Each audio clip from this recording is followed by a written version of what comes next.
वसुदेवसुतं देवं कंसचाणूरमर्दनं देवकी परमानन्दं कृष्णं वन्दे जगद्गुरुं प्रपन्नपारिजाताय स्तोत्रवेत्रैकपाणये ज्ञानमुद्राय कृष्णाय गीतामृतदुहे नमः। ब्रह्मानन्दं परमसुखदं केवलं ज्ञानमूर्तिं द्वन्द्वातीतं गगनसदृशं तत्त्वमस्यादिलक्ष्यम् एकं नित्यं विमलमचलं सर्वदी साक्षिभूतं भावातीतं त्रिगुणरहितं सद्गुरुं तन्नमामि। गोपाल कृष्ण भगवान की जय। सद्गुरुनाथ महाराज की जय।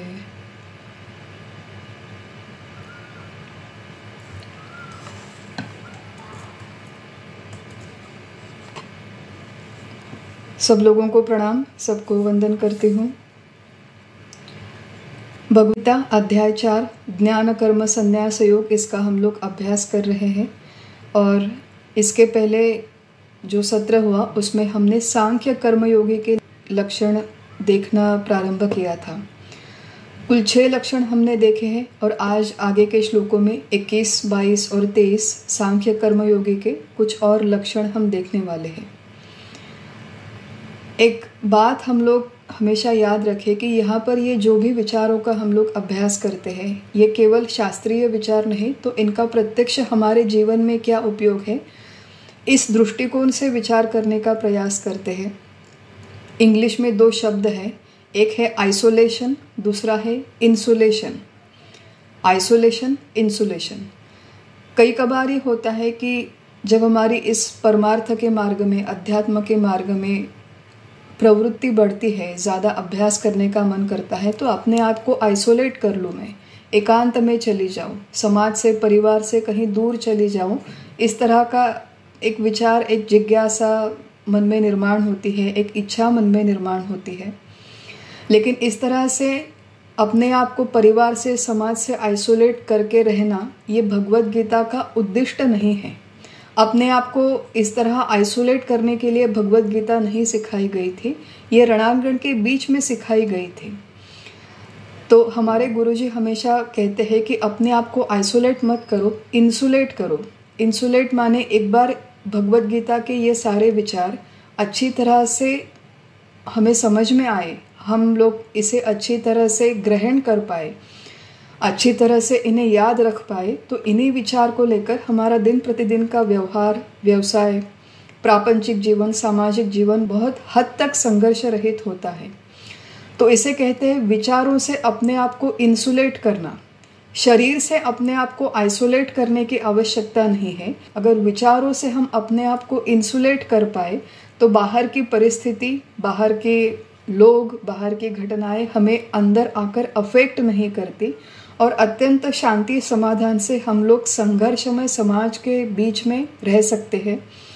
तो अपने आप को आइसोलेट मत करो, इंसुलेट करो। इन भगवत गीता के विचारों से इंसुलेट करो, ये एक महत्वपूर्ण दृष्टिकोण है।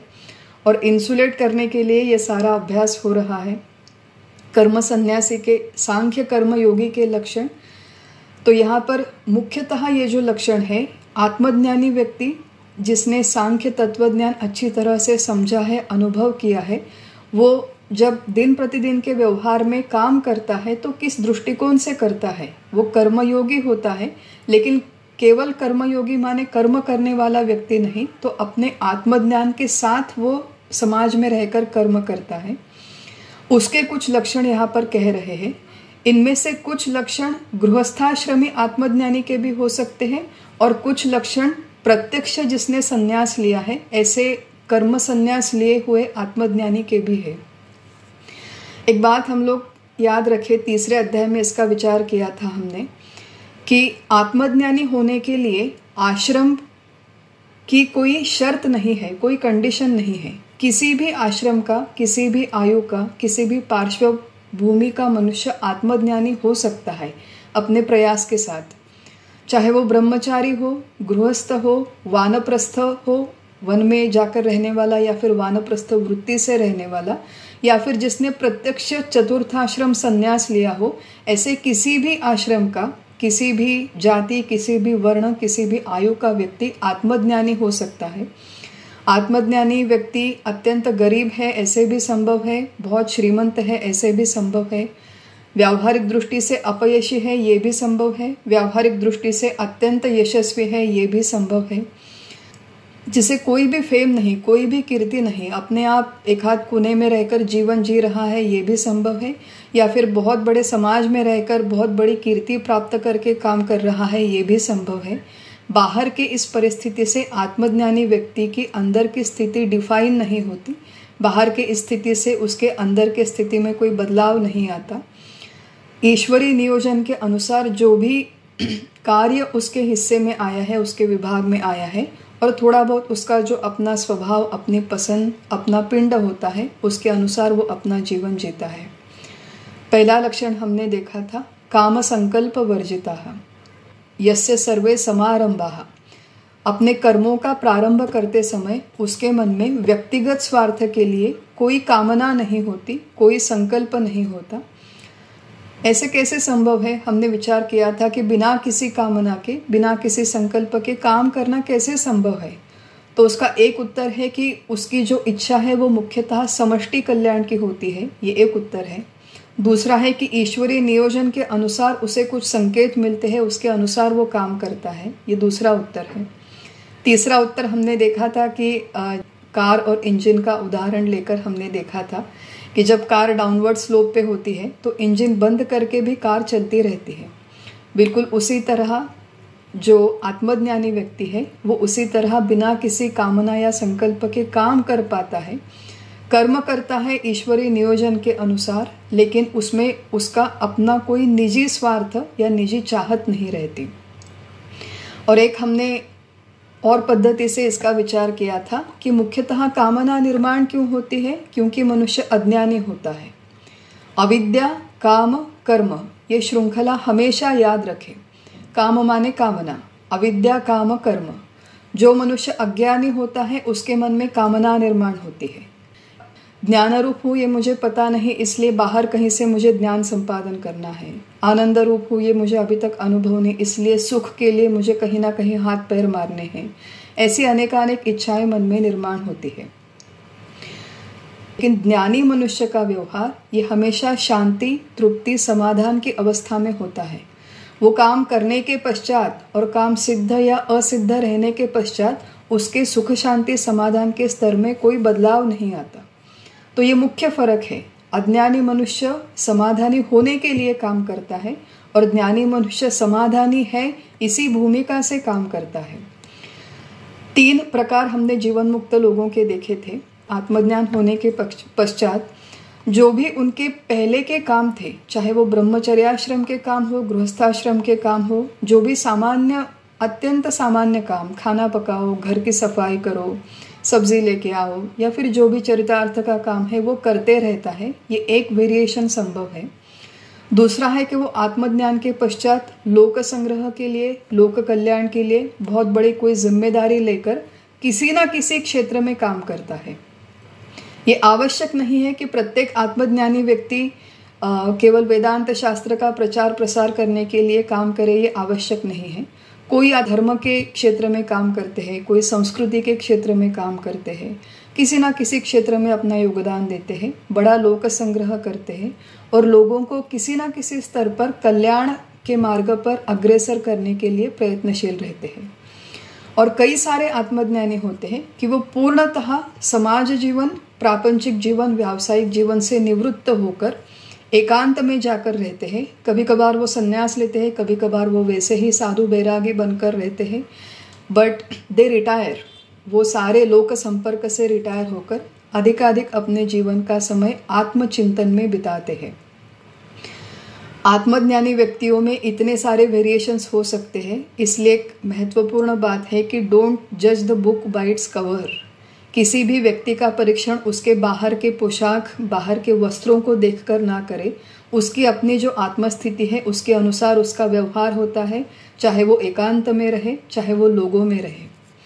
इनफैक्ट कई सारे ऐसे महात्मा हैं जो अपने स्वयं के घर में रहकर भी वो आत्मज्ञानी है, उनका क्या आध्यात्मिक अधिकार है वो घर के ही लोगों को पता नहीं होता। बहुत सुंदर एक कथा आती है हमारे यहाँ।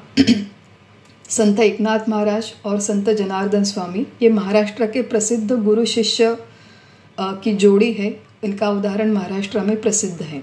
दोनों गृहस्थाश्रमी थे। एकनाथ महाराज जनार्दन स्वामी के यहाँ जाकर इस विद्या का ग्रहण करते थे। जनार्दन स्वामी ये सरकारी अधिकारी थे, दिन रात काम में लगे रहते थे। जनार्दन स्वामी की पत्नी, उसे अपने पति के आध्यात्मिक अधिकार की जरा भी कल्पना नहीं थी। 30-40 साल तक उनका इस तरह संसार हुआ, गृहस्थी हुई। एकनाथ महाराज उनके यहाँ आते थे, रोज खाना खाते थे। एकनाथ महाराज को जनार्दन स्वामी ने कहा था कि एक न एक दिन मैं तुम्हें भगवान श्री दत्त के दर्शन करवाऊंगा। फिर एक दिन समय आ गया कि जनार्दन स्वामी प्रसन्न हो गए। उन्होंने एकनाथ जी से कहा कि आज मैं तुम्हें दत्त का दर्शन करवाऊंगा। उस दिन दोपहर का समय हुआ, लेकिन एकनाथ महाराज जो रोज अपने गुरु गृह में खाना खाते थे, उनकी गुरु माता उन्हें रोज खाना खिलाती थी। उस दिन जब वो खाना खिलाने लगी तो एकनाथ जी कहते कि आज मैं खाना नहीं खाऊंगा।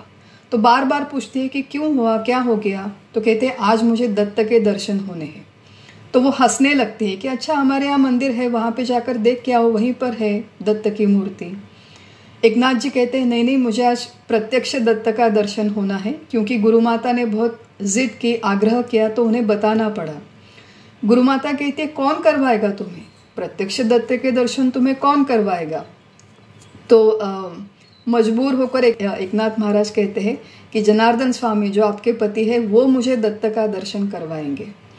तो गुरु माता तो पहले हंसने लगती है कि ये कैसे संभव है, इतने 40 साल मेरे शादी को हो गए, कभी मैंने इनको भगवान के सामने बैठे हुए देखा नहीं, न इन्होंने कभी पूजा की है, न कोई संध्या की है, न भजन किया है, और वो तुम्हें दत्त का दर्शन करवाएंगे। हंसने लगती है। संत दासगणु महाराज, इन्होंने इस प्रसंग पर जिसमें गुरु पत्नी माने जनार्दन स्वामी की पत्नी अपने पति के बारे में क्या कहती है, इसका बहुत प्रत्ययकारी वर्णन इस रचना में है, इस पद में है। मराठी में ये पद रचना है, लेकिन इसको मैं पहले पढ़ती हूँ और फिर इसका अर्थ देखते हैं।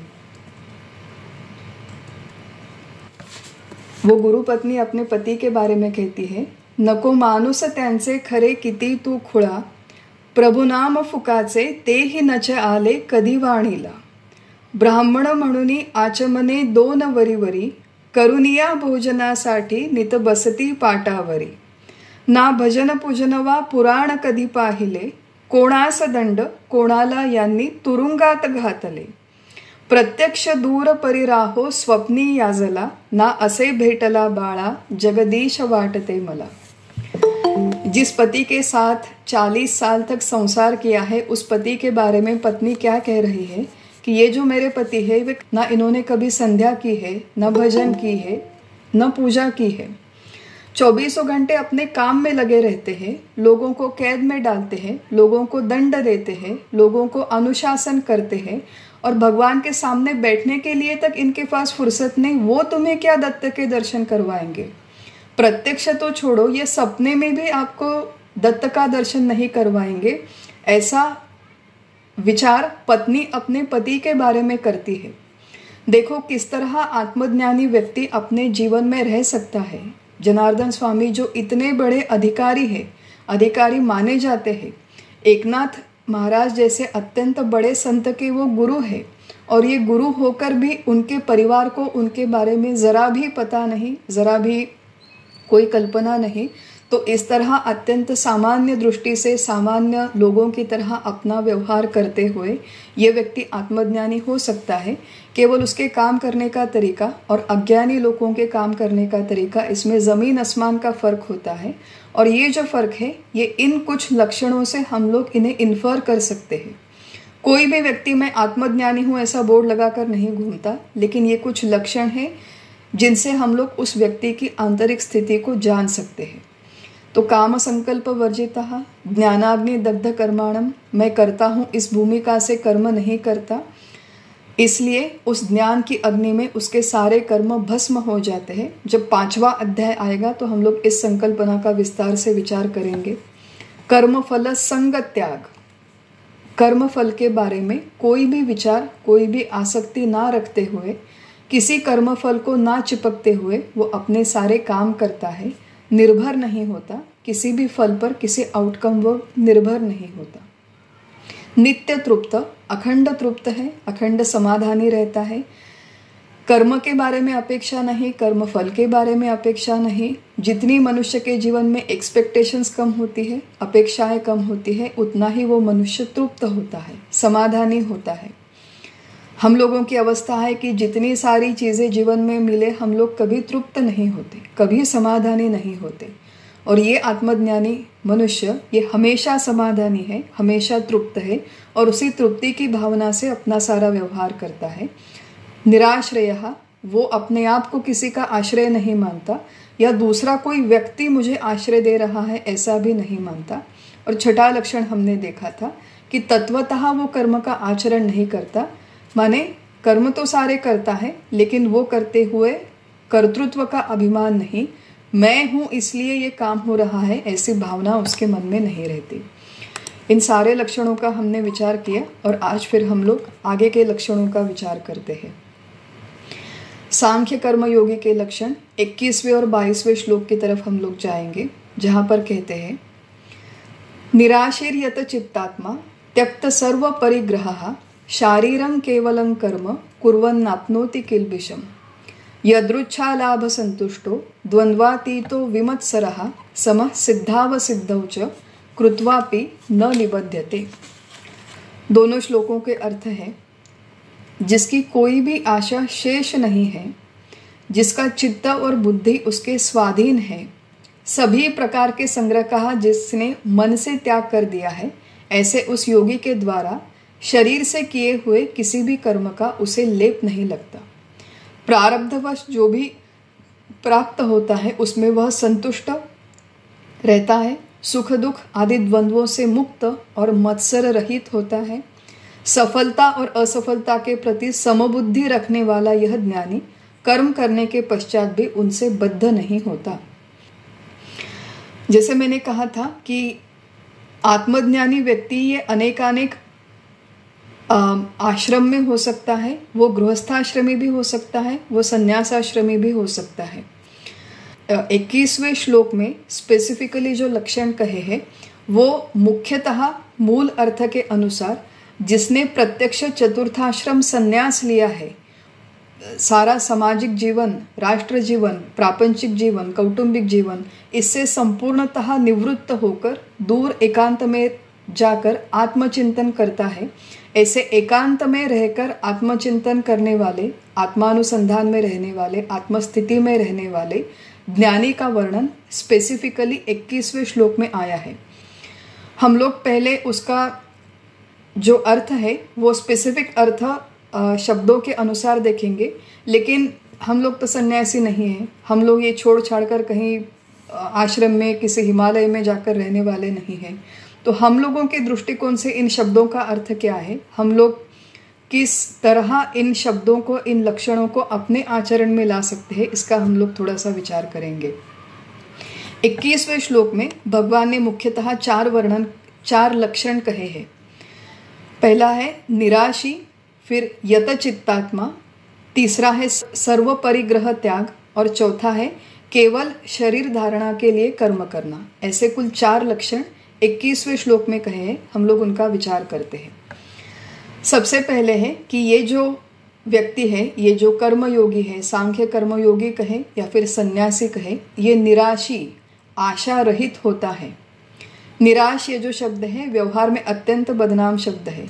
बहुत निराश है, होपलेस है, उदास है, जो हम लोग सिनेमा में दिखाते हैं कि उदासी की वजह से, निराशा की वजह से लोग गाना वाना गाते हैं, आत्महत्या करते हैं, वैसे वाला निराश आत्मज्ञानी व्यक्ति नहीं है।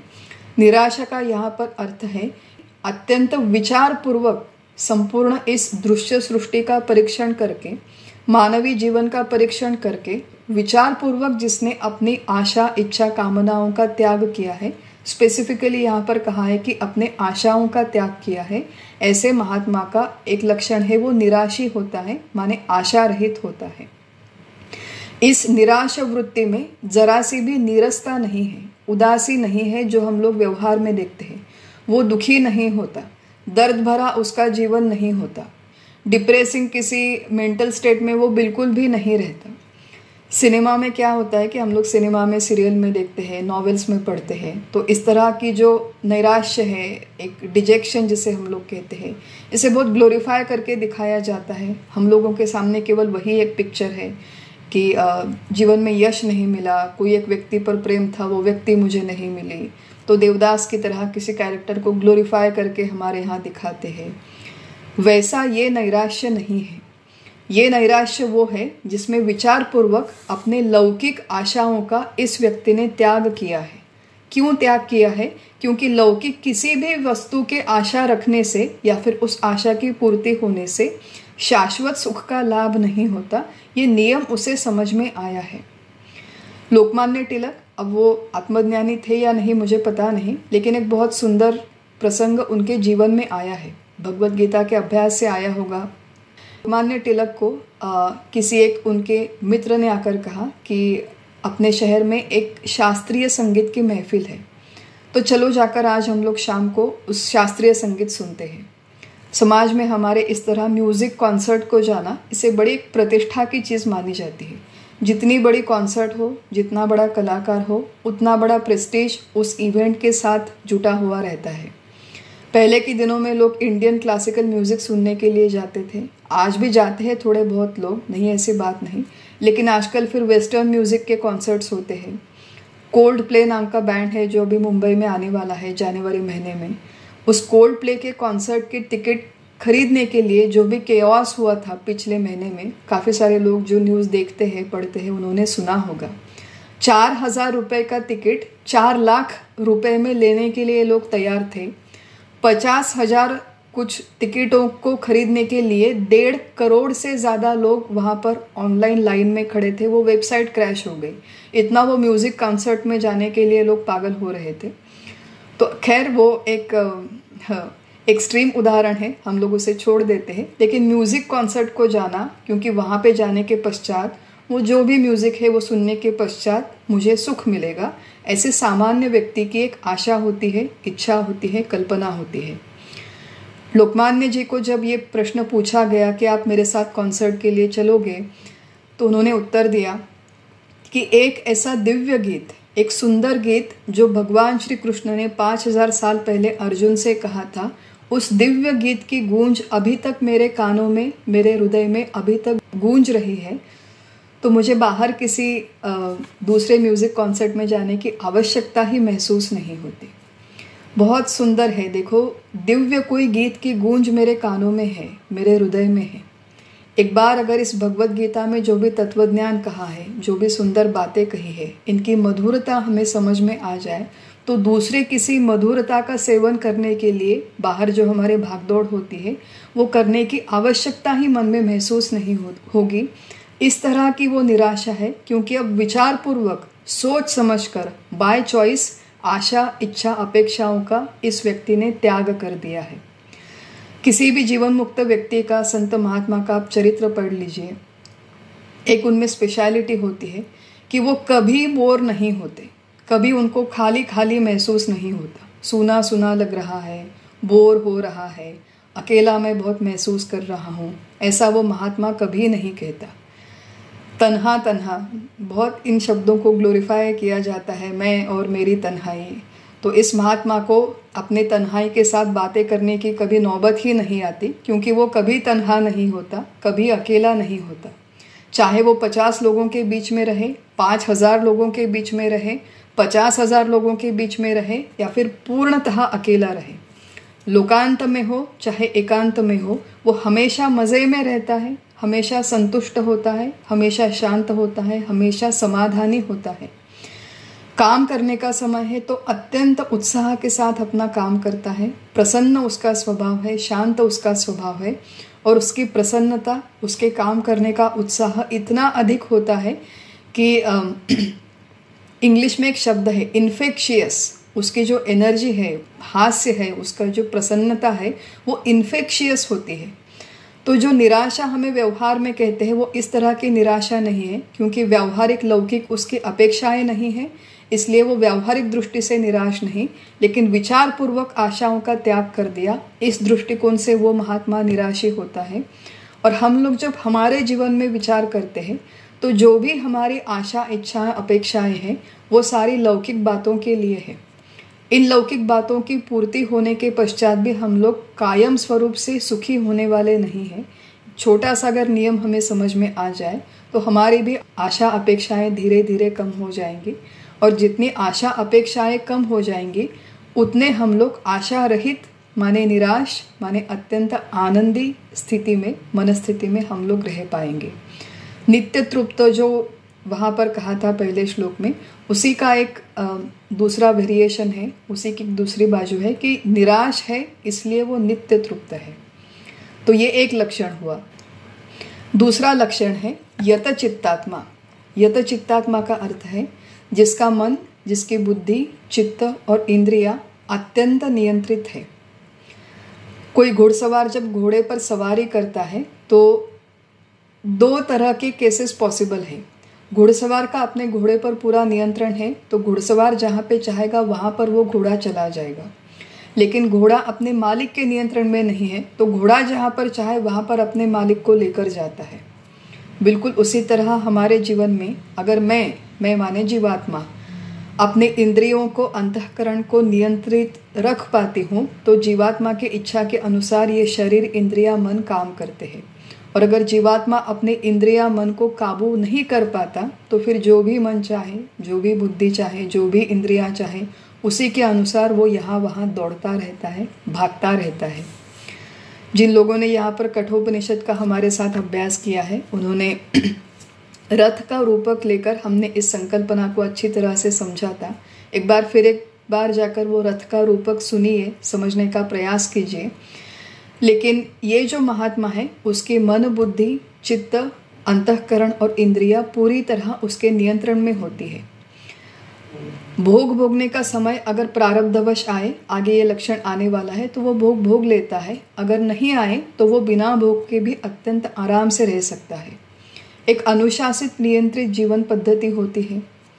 हम लोगों का क्या है, हम लोग सब गृहस्थाश्रमी लोग हैं, और जो भी एक मॉडर्न लाइफस्टाइल है, जो भी एक संस्कार हम पर होते हैं हमारे परिवार से, हमारे समाज से, हमारे व्यवसाय में प्रोफेशनल लाइफ की जो कुछ पैरामीटर्स है उनके अनुसार एक बहुत कंफर्ट जोन में रहने की हमें आदत हो गई है।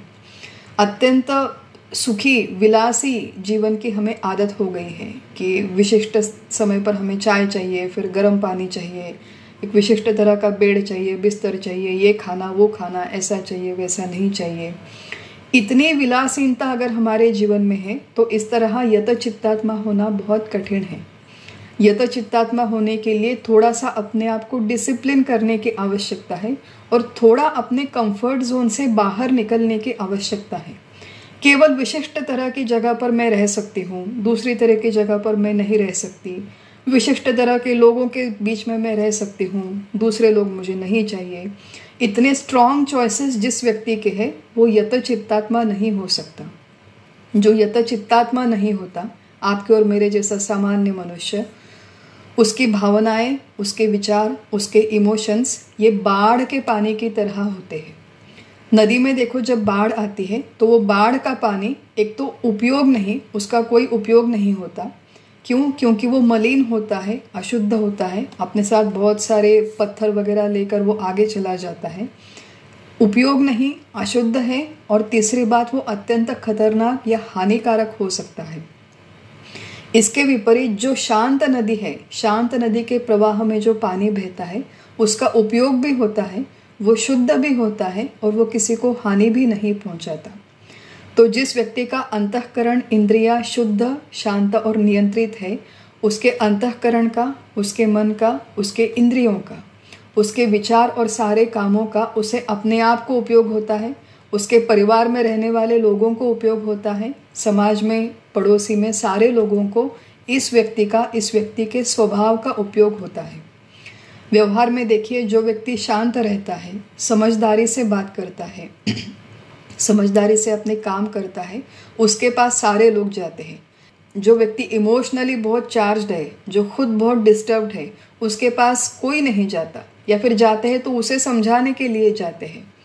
वास्तविक में अगर जीवन में हमें किसी को मदद करनी है, किसी के उपयोगी हमारा जीवन हो ऐसे हमें लगता है, तो लोगों को मदद करने से पहले सबसे महत्वपूर्ण बात है कि मैं अपने आप को मदद करूं, अपने आप में शांत हो जाऊं, अपने आप में नियंत्रित हो जाऊं, तभी जाकर मैं लोगों को मदद कर सकती हूँ। ये जो महात्मा है, ये उसकी मन इंद्रियां अत्यंत नियंत्रित होती है। कर्म करने के बारे में, साधना करने के बारे में, आध्यात्मिक अभ्यास करने के बारे में, लोगों में जाकर काम करने के बारे में, सारे एस्पेक्ट्स में वो अत्यंत डिसिप्लिन के साथ काम करता है। यत चित्तात्मा, इसलिए उसे कहा है। एक और लक्षण आगे कहते हैं, और ये बहुत कठिन है, वो है सर्व परिग्रह त्याग, त्यक्त सर्व परिग्रह। आगे लक्षण कहा है, ये कुल 9वां लक्षण है। अगर हमने 19वें 20वें श्लोक से लेकर आगे विचार किया तो ये महात्मा का 9वां लक्षण है, सर्व परिग्रह त्याग। जैसे मैंने कहा था, 21वें श्लोक में जो 4 लक्षण है वो मुख्यतः निवृत्त सन्यासी के हैं, जो समाज जीवन से निवृत्त होकर एकांत में जाकर अपना जीवन जीता है, साधना करता है या फिर आत्मचिंतन में रहता है। प्रत्यक्ष चतुर्थाश्रमी सन्यासी का एक वर्णन है। इस तरह संन्यास लेने के लिए बहुत बड़े मानसिक पूर्व तैयारी की आवश्यकता होती है, जो आप में और हम में नहीं है। हमें प्रामाणिकता से ये स्वीकारना चाहिए कि हम सब गृहस्थाश्रमी हैं। संन्यास लेना अच्छी बात है, उतनी पूर्व तैयारी होना अच्छी बात है, लेकिन वो हम में है नहीं। तो हमारे लिए क्या संभव है, ये बहुत विचार आवश्यक होता है। कई बार ये होता है कि सन्यासियों के किस्से सुनकर, उनका जीवन देखकर एक आध बार ऐसा मन ललचा जाता है कि मैं भी इस तरह भगवे वस्त्र पहन के कहीं पर चली जाऊं, एकांत में जाकर रहूं। बहुत झमेले हैं घर में, लोग बहुत परेशान करते हैं, पड़ोसी बहुत परेशान करते हैं, घर वाली बाई मुझे बहुत परेशान करती है, तो सब कुछ छोड़ छाड़ कर कहीं पे चला जाऊं। एक तो ये इतना आसान नहीं है, उसके लिए मन की तैयारी होने की आवश्यकता है। और दूसरी बात है कि इस तरह ये जो झटके आते हैं, हमारे गुरुजी कहते हैं कि बीच बीच में हमें वैराग्य के झटके आते हैं। ऐसे झटके वाला वैराग्य इस परमार्थ के मार्ग में उपयोगी नहीं पड़ता। जो एक विचार पूर्वक हम लोग इस संपूर्ण संसार के बारे में, प्रपंच के बारे में थोड़ा सा विचार कर पाए, आध्यात्मिक दृष्टि रखकर विचार कर पाए, तो प्रपंच और परमार्थ दोनों एक साथ साइमल्टेनियसली करना संभव है। यहाँ पर जो लक्षण दिया है सन्यासी का, वो है सर्व परिग्रह त्याग। प्रत्यक्ष शरीर से सारे घर गृहस्थी को छोड़कर, व्यवसाय को छोड़कर, सारे अपने सगे संबंधियों को छोड़कर सन्यास लेकर कहीं पर चले जाना। अब हम लोग तो परिग्रह का त्याग करने वाले नहीं हैं, हम लोग गृहस्थाश्रमी हैं। कुछ हद तक परिग्रह की हमारे संसार में, हमारे प्रपंच में आवश्यकता है, लेकिन कितना परिग्रह करें, कितनी चीज़ों का कितना परिग्रह करें, इसकी थोड़ी तो मर्यादा हो, इसकी थोड़ी तो सीमा हमारे जीवन में हो। एक बहुत मज़ेदार बात है, देखिए, और ये सारे लोगों के जीवन में ये उदाहरण होगा कि जब शादी होती है तो प्रारंभ के दिनों में मुझे याद है हमारे पास एक सूटकेस केवल सामान था, और घर में केवल 2 लोगों के बैठने के लिए एक छोटा सा सोफ़ा, एक छोटा सा घर, खाना बनाने के लिए 4-5 बर्तन, इतना ही सामान था। 2 सूटकेस और 2 बॉक्स, इतना सामान केवल हमारे पास था जब शादी हो गई थी। फिर लोग हमें बुलाने लगे खाना खाने के लिए, हमारे पास आओ, हमारे पास आओ। 10-20 लोगों ने बुलाया। 4-6 महीने तक लोगों के घर पे जाकर खाना खाते रहे। फिर एक दिन लगा कि अरे इतने लोग हमें बुलाते हैं, हमें भी तो लोगों को इनवाइट करना चाहिए, नहीं तो अच्छा नहीं लगेगा। फिर अब लोगों को घर में इनवाइट करना है तो चलो क्रॉकरी लेके आओ, थोड़े से बर्तन लेके आओ। फिर लोगों को बैठने के लिए जगह चाहिए तो एक और सोफ़ा लेके आओ, 4 कुर्सियाँ लेकर आओ। फिर लोग आएंगे तो ये पुराने पर्दे अच्छे नहीं लगेंगे तो अच्छे पर्दे लेकर आओ। एक एक करके परिग्रह बढ़ने लगा। जब हम लोगों ने घर शिफ्ट किया 5 साल बाद, तो 2 बॉक्सेस से लेकर हमारा 20 बॉक्सेस सामान हो चुका था। और फिर 10 साल बाद जब हमने घर शिफ्ट किया तो हमारा 70 बॉक्सेस सामान हो चुका था। तो शादी हुई तो 2 बॉक्सेस सामान था, 10-15 साल के बाद 70 बॉक्स भर के हमारा सामान हो गया। इस तरह धीरे धीरे परिग्रह बढ़ गया। और केवल परिग्रह बढ़ा ऐसी बात नहीं है, तो हमारी आवश्यकताएं बढ़ गई। जो चीज़ें मुझे पहले आवश्यक नहीं लगती थी, वो सारी की सारी चीज़ें अब मुझे आवश्यक लगने लगी, वो मेरी नेसेसिटी बन गई। कुछ हद तक ये सब होना ठीक है, ये सब ग्राह्य है, इसे मान्यता है, क्योंकि हम लोग गृहस्थाश्रमी हैं। तो थोड़े बहुत कपड़े, थोड़े बहुत आवश्यकता के अनुसार बर्तन हो, जो भी है वो हमारे घर में होना मान्य है। लेकिन कितना बढ़ाए, ये जो हमारा विस्तार है हम लोग कितना बढ़ाए, इसकी कोई तो मर्यादा हो, कोई तो सीमा हो। ग्रेट अमेज़ॉन इंडियन फेस्टिवल लगा हुआ है, मेरा किचन बर्तन से भरा हुआ है, लेकिन फिर भी मैं रोज़ वहाँ पर जाती हूँ, रोज़ वहाँ पर 4 चीज़ें वहाँ पर जाकर कार्ट में ऐड कर लेती हूँ। मुझे ये शॉपिंग करना है, मुझे वो शॉपिंग करना है, दिवाली का समय आया है। वास्तविक में ज़रूरत है क्या? दिवाली का समय होता है जब हम लोग घर अपना साफ़ करते हैं, हमारे यहाँ संकेत है। तो पुराने कबर्ड्स निकालो, पुरानी साड़ियाँ निकालो, पुराने बर्तन, इतनी सारी चीज़ें हैं जिन्हें हमने कभी हाथ भी नहीं लगाया। ऐसी 5-5 साल से चीज़ें घरे में पड़ी हुई है। ऐसे इतने कपड़े हैं, ऐसे इतनी ज्वेलरी है, ऐसा इतना सामान है जिसे हमने हाथ भी नहीं लगाया, लेकिन और फिर नया सामान लेकर आते हैं। इस तरह धीरे धीरे ये सब बढ़ता है। तो कोई एक सेंसिबल लिमिट इन सब चीज़ों को होने की आवश्यकता है। वो सेंसिबल लिमिट प्रत्येक व्यक्ति की अलग अलग हो सकती है, उसके आवश्यकता के अनुसार। और केवल आवश्यकता नहीं, तो हमारे गुरुजी हमें प्रारंभ में कहते हैं कि थोड़ा बहुत शौकिया भी एक आध दो चीज़ कर ले तो कोई उसमें हर्ज नहीं है। शौकिया एक आध दूसरी शॉपिंग कर ली, उसमें कोई हर्ज नहीं है। लेकिन शौकिया, मराठी में उसे कहते हैं हौस, हौशीसाठी। हौशीसाठी आपण किती शॉपिंग करणार, हौस पुरी करण्यासाठी किती गोष्टी घरामध्ये घेऊन येणार, शौक पूरे करने के लिए घर में कितनी चीज़ें लेकर आएंगे। प्रत्येक गृहस्थ, प्रत्येक व्यक्ति अपना अपना विचार करे। गृहस्थों के लिए, गृहस्थाश्रमी लोगों के लिए सर्व परिग्रह त्याग माने वस्तुतः इस घर गृहस्थी को छोड़कर आश्रम में जाना, ये बात नहीं है। वस्तु त्याग हमारे लिए नहीं, हमारे लिए संगत त्याग है। संगत त्याग मतलब प्रत्यक्ष वस्तु को छोड़ने की आवश्यकता नहीं, लेकिन वस्तु का जो संग है, वस्तु है इसलिए मैं हूँ, इस भावना को छोड़ने की आवश्यकता है। लैपटॉप है इसलिए मैं हूँ, धन है इसलिए मैं हूँ, यश है इसलिए मैं हूँ, परिवार मेरा हरा भरा है इसलिए मैं हूँ, देह है इसलिए मैं हूँ, स्टॉक मार्केट में मेरा बहुत अच्छा पोर्टफोलियो काम कर रहा है इसलिए मैं हूँ। ये कोई ना कोई व्यक्ति, वस्तु, परिस्थिति है इसलिए मैं हूँ। ये जो हमारी भावना है, ये जो हमारा तादात्म्य है व्यक्ति वस्तुओं के साथ, ये जो हमारी निर्भरता है, ये निर्भरता छोड़ने की आवश्यकता है। तो सर्व परिग्रह त्याग का अर्थ हमारे लिए वस्तु त्याग नहीं, हमारे लिए संगत त्याग है कि वस्तुओं के बीच में रहो, लेकिन बीच में रहते हुए उनके संग को कम कर दो। हो सके तो परिग्रह को भी थोड़ा थोड़ा कम करो। एक सिंपल प्रैक्टिकल बात है, इसमें गीता का, स्पिरिचुअलिटी का कोई संबंध नहीं है। एक सिंपल नियम हम लोग देखें कि घर में जितनी चीज़ें हम लोग इकट्ठा करके रखते हैं, उतना हमारा अधिक समय, अधिक ऊर्जा, अधिक पैसा उसके मेंटेनेंस में चला जाता है। मान लीजिए घर में मेरे केवल 10 ही साड़ियाँ होती तो मुझे कुछ ज़्यादा देखने की आवश्यकता ही नहीं थी। अब पूरा कबर्ड भर के मानो 100 साड़ियाँ हैं मेरे पास। अब जब मैं दिवाली के लिए साफ़ सफाई करने के लिए निकालती हूँ तो अरे ये 4 साड़ियाँ इसको ड्राई क्लीनिंग करना है, ये 4 साड़ियाँ इनको धोना है, ये जो है इन्हें शायद देना पड़ेगा, ये बहुत पुरानी हो गई है, ये 4 फट गई है, इन्हें सिलानी पड़ेगी। तो ये पूरा जो हमारा स्टॉक है वो मेंटेन करने में ही हमारी सारी उम्र चली जाती है, सारी आयु चली जाती है। हैदराबाद में हमारे ऐसे कुछ बहुत अमीर लोग हैं जिनके बारे में हम लोग सुन रहे थे हाल ही में, कि उनके घर में बड़े बड़े फिक्चर्स हैं जो अपने डोर के हैंडल्स होते हैं, डोर के नॉब्स होते हैं, उन्होंने वो सारे ब्रास के फिटिंग्स करके रखे हैं। अब ब्रास के माने पीतल के फिटिंग्स है तो वो काले पड़ जाते हैं, उनको चमकाने के लिए कोई एक केमिकल लेके उन्हें साफ़ करने की आवश्यकता होती है। तो उन्होंने एक नौकर घर में रखा हुआ, उसका काम केवल इतना ही है, बहुत बड़ा आलीशान घर है, कि दिन भर जाओ और वो जो ब्रास फिटिंग्स है पूरे घर में उनको चमकाते रहो, उतना ही उसका काम है। तो जितना मेरा परिग्रह अधिक, उतना उसके मेंटेनेंस के लिए अधिक हमें समय, ऊर्जा इन्वेस्ट करनी पड़ती है।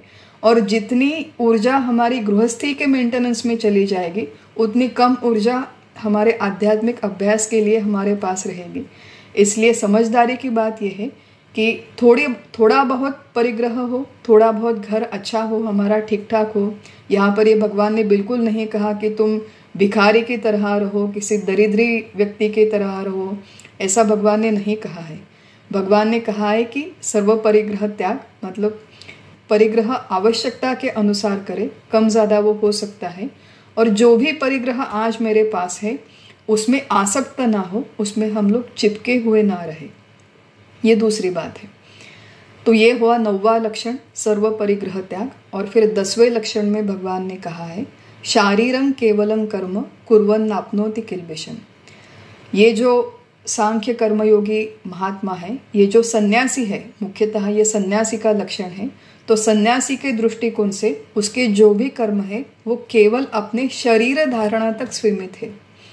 जैसे मैंने कहा था, कुछ लक्षण सन्यासियों के हैं, उसे किसी चीज़ का परिग्रह रखने की अनुमति नहीं है, वो कोई वस्तु अपने पास नहीं रख सकता।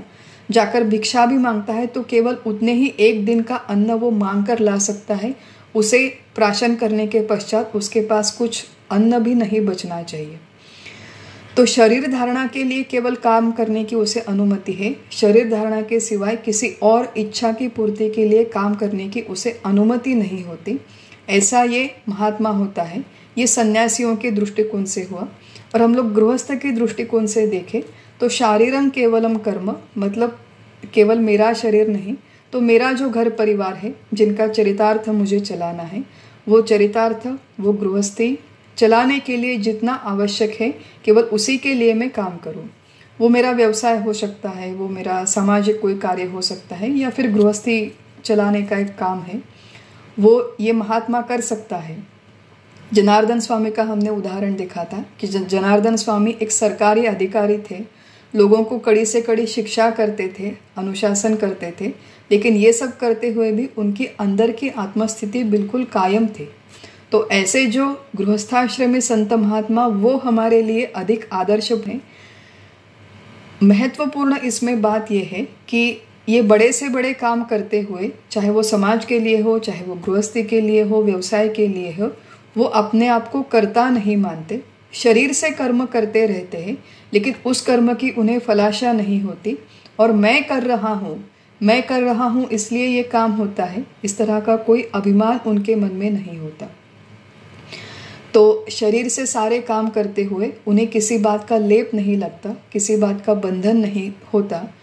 इस तरह हम लोग भी हमारे गृहस्थी में रहते हुए सारा कर्तृत्व का अभिमान छोड़कर और फलाशा छोड़कर, उनका त्याग करके अपने संपूर्ण क्षमता के साथ, उत्साह के साथ, लगन, कौशल और मेहनत के साथ अत्यंत प्रसन्न वृत्ति से अपना सारा काम कर सकते हैं।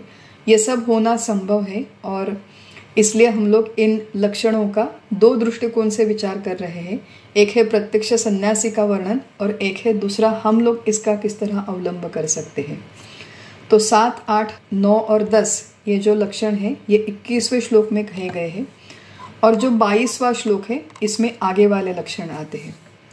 तो 22वें श्लोक में फिर से जो लक्षण आते हैं 11, 12, 13 और 14, आगे के 4 लक्षण 22वें श्लोक में आते हैं। अब एक दृष्टिकोण से देखें तो ये जो आगे के आने वाले 4 लक्षण हैं ये भी सन्यासी के ही है, लेकिन ये जो आत्मज्ञानी है, सन्यासी है, वो निवृत्त होकर एकांत में नहीं रहता। आपने देखा होगा कि ऐसे बहुत सारे सन्यासी हैं जो किसी न किसी बड़ी संस्था में रहकर काम करते हैं। वो धार्मिक संस्था हो सकती है, वो सांस्कृतिक संस्था हो सकती है, वो राजकारण की कोई संस्था हो सकती है। किसी ना किसी क्षेत्र में, किसी ना किसी बड़े क्षेत्र में वो लोक कल्याण के लिए काम करते हैं, लोगों में रहकर समाज के लिए काम करते हैं। तो सन्यासी है लेकिन लोगों में रहकर लोगों के लिए काम करते हैं, ऐसा ये मुख्यतः वर्णन है 11, 12, 13, 14 इन 4 लक्षणों का। लेकिन जैसे मैंने कहा कि हम लोग तो सन्यासी है नहीं, हम लोग अपने ही घर में रहने वाले हैं। अपने ही घर में रहकर अगर हमें परमार्थ की सिद्धि करनी है तो हम लोग आगे आने वाले लक्षणों में थोड़ा सा इसका विचार करते हैं। तो 11वां लक्षण है यदृच्छा लाभ संतुष्टः। संन्यास आश्रम में ये जो व्यक्ति होता है, यदृच्छा लाभ संतुष्टः माने समाज से उसे जो भी मिलता है उसमें वो संतुष्ट रहता है। इस लक्षण का स्पिरिट समझना आवश्यक है कि जो भी उसे मिलता है, जैसे जो सन्यासी निवृत्त होकर एकांत में रहता है, जो भी उसे भिक्षा में मिला उसी में उसे समाधान मानना पड़ता है। कभी कभार मिठाई मिल जाती है, कभी कभार रूखी सूखी रोटी मिल जाती है, कभी कभार जला हुआ खाना मिलता है, कभी कभार केवल अनाज मिलता है। जो भी मिला उसमें वो संतुष्ट रहा। या फिर जो सन्यासी किसी संस्था में रहकर काम करते हैं तो संस्था में जो भी नियम है, संस्था की जो भी एक प्रणाली है, उसी के अनुसार उसे रहना पड़ता है। उसमें उनका कोई पर्सनल चॉइस, पर्सनल प्रेफरेंस नहीं रहता, उसकी उन्हें अनुमति नहीं है। तो ये जो लक्षण है, शब्दशः इसका जो वर्णन है वो सन्यासियों के लिए है। अब हम लोग अगर गृहस्थाश्रमी हैं तो हम लोग ऐसे कैसे संतुष्ट हो सकते हैं? It is very counter intuitive, क्योंकि हम लोग जो व्यवहार करते हैं, ऑफिस में जाकर अपना काम करते हैं, हमें हमेशा ये कहा जाता है कि अचीव मोर, ड्रीम बिगर वगैरह, ये सारी बातें हमसे कहते हैं कि ज़्यादा से ज़्यादा काम करो, ज़्यादा से ज़्यादा एम्बिशन रखो, और जो भी आपको मिला है उससे और ज़्यादा चीज़ें अचीव करने का प्रयास करो, अटेन करने का प्रयास करो। गृहस्थाश्रमी लोगों के दृष्टिकोण से जो एक्टिवली किसी व्यवसाय में है, कोई बड़े काम में एंगेज्ड है, उनके लिए यदृच्छा लाभ संतुष्ट का अर्थ है, हमारे गुरुजी ने कहा था, जो कोई भी कर्म जिसमें आप एंगेज हो उसमें सबसे पहले अपना पूर्ण प्रयास करें, अपनी पूर्ण क्षमता के साथ प्रयास करें, और क्षमता के साथ प्रयास करने के पश्चात जो भी आपके नसीब में आता है, यदृच्छा लाभ संतुष्टो, प्रयास करने के बाद जो फल मिलता है उसमें आप संतुष्ट रहो।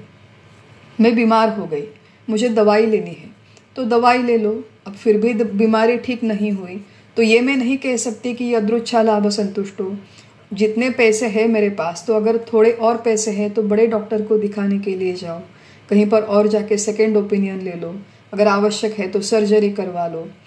जो भी उपाय मेरे क्षमता के अनुसार संभव है वो सारे के सारे उपाय करने के पश्चात अगर मेरी सेहत अच्छी होती है तो फिर यदृच्छा लाभ संतुष्ट हो, और प्रयास करने के पश्चात मेरी सेहत अच्छी नहीं होती तो फिर भी यदृच्छा लाभ संतुष्ट हो, मैं संतुष्ट हूँ। माने अपनी सेहत सुधारने के लिए जितने भी प्रयास आवश्यक है वो मैंने पहले किए, उसके पश्चात मैं कहती हूँ कि जो भी भगवान ने दिया वो ठीक ही है। अब कितने प्रयास मैं करूँ और कहाँ पर मुझे बाउंड्री ड्रॉ करनी है कि 10 फार एंड नो फर्दर, इससे अधिक प्रयास करने का कोई मतलब नहीं है। ये प्रत्येक व्यक्ति का एक सब्जेक्टिव इवैल्यूएशन है। प्रत्येक व्यक्ति व्यक्तिगत स्तर पर अपना अपना ये सोचे। जिन लोगों की आर्थिक परिस्थिति अच्छी है वो अपना इलाज करवाने के लिए माने लंदन जा सकते हैं, अमेरिका में जा सकते हैं, किसी बड़े देश में जाकर शायद अपना इलाज करवा सकते हैं। मेरे पास तो इतने पैसे हैं नहीं, तो जब मैं बीमार पड़ती हूँ तो एक हद तक मैं पैसे खर्च कर सकती हूँ, एक हद के पश्चात वो पैसे खर्च करना मेरे क्षमता से बाहर है। तो कहाँ पर मेरे प्रयास की मर्यादा समाप्त होती है, प्रत्येक व्यक्ति अपना अपना विचार करे, उसके अनुसार प्रयास करे, और प्रयास करने के पश्चात जो भी उसे मिलता है उसमें वो संतुष्ट रहे। एक और शब्द इसके लिए कहा गया है कि अयाचित वृत्ति से रहना, कभी याचना न करे। गृहस्थाश्रमी जो व्यक्ति है वो कभी याचना न करे। ये जो हमारी आए दिन मांगे होती है, हम लोग भगवान के सामने जाकर मांगते हैं, परिवार में दूसरे लोगों के सामने जाकर मांगते हैं, समाज में, संस्था में जाकर, प्रोफेशन में जाकर, जगह जगह पर जाकर हम लोग मांगते रहते हैं। कोई मुझे रिकॉग्निशन दो, कोई मेरी स्तुति करो, कोई मुझे मदद करो, इतनी मैं संकट में हूँ, कोई आकर मुझे पैसे दे दे। एक प्रैक्टिकल लेवल पर थोड़ा बहुत ठीक है जैसे मैंने कहा था, लेकिन आदर्श व्यक्ति, गृहस्थाश्रमी साधक वो है जो अयाचित वृत्ति से रहता है, जो कभी किसी से कुछ नहीं मांगता। जो भी उसका क्षेत्र है उसमें वो पूर्णतम प्रयास करता है, लेकिन वो मांगता कुछ नहीं है बदले में। प्रयास के पश्चात जो भी उसे मिलना है वो मिलकर रहेगा, ऐसी उसके मन में दृढ़ श्रद्धा रहती है। गोंदवलेकर महाराज ने हमारे भगवान के सबसे बड़े भक्त का लक्षण किया है कि जो भगवान से कभी शिकायत नहीं करता, किसी बात की शिकायत नहीं करता, वो भगवान का सच्चा भक्त है। भगवान, मैंने आपके लिए इतना सब कुछ किया, फिर भी आपने मेरे साथ ये किया, आपको ये शोभा देता है क्या?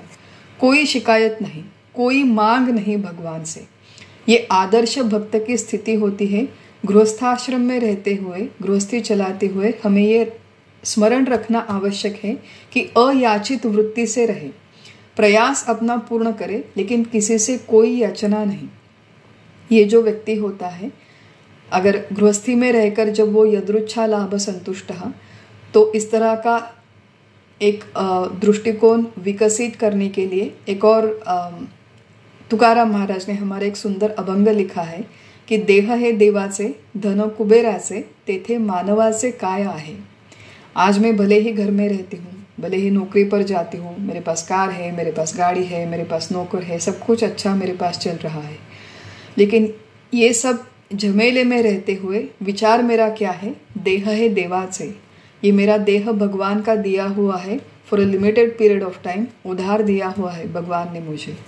धन कुबेरा से, ये जो भी संपत्ति समृद्धि मेरे पास है वो भी भगवान की ही है, तो इसका मैं भगवान के कार्य के लिए या फिर किसी भी सत्कर्म के लिए उपयोग करूँगी।